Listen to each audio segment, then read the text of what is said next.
حدیث میں آتا ہے رسول اللہ صلی اللہ علیہ وسلم نے فرمایا کہ جب کسی بندے سے گناہ ہوتا ہے اور وہ اللہ کے سامنے ہاتھ اٹھا کے توبہ کرتا ہے تو اللہ فرشتوں سے کہتے ہیں کہ دیکھو یہ مجھ سے توبہ کر رہا ہے نا، تو اس کو یقین ہے کہ کوئی خدا ہے، کوئی رب ہے جو اس کے گناہ پہ سزا بھی دے سکتا ہے اور معاف بھی۔ حالانکہ ابھی اللہ نے سزا دی نہیں ہے، کوئی نظر بھی نہیں آ رہی سزا اس کو یقین ہے کہ میرا کوئی رب ہے جو اس گناہ پہ سزا بھی دے سکتا ہے اور معاف بھی کر سکتا ہے، تبھی یہ مجھ سے گڑ گڑا کے معافی مانگ رہا ہے۔ تو میں اس کے عمل کی لاج رکھتا ہوں۔ اس کا یہ نہ بہت سے گناہ کرتے ہیں، نہیں ہاتھ اٹھاتے اللہ کے سامنے، اور اللہ کو دیکھنے کے بعد تو سارے ہی ہاتھ اٹھائیں گے، تو پھر تو سارے اٹھا لیں گے ہاتھ، توبہ کریں گے۔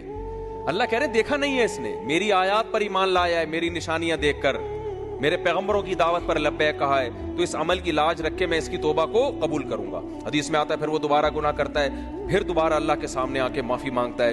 اللہ کہتا ہے دوبارہ گناہ ہو گیا، پھر معافی مانگنا اس کی علامت ہے، اس کو یقین ہے کہ میرا کوئی رب ہے جو گناہوں پہ سزا بھی دے سکتا ہے اور جزا بھی دے سکتا ہے، معاف بھی کر سکتا ہے، تو پھر یہ معافی مانگ رہا ہے۔ نبی صلی اللہ علیہ وسلم کی حدیث کا مفہوم ہے 70 دفعہ بھی کوئی گناہ کر کے 70 دفعہ توبہ کرے گا تو اللہ اس کے اس جذبے کی لاج رکھ کر اس کے گناہ کو معاف کرے گا۔ اس کا مطلب یہ نہیں کہ آپ 70 دفعہ گناہ کریں، مقصد ایک سمجھانا ہے کہ توبہ میں تاخیر نہ کریں۔ تو اللہ معاف کیوں کر رہا ہے؟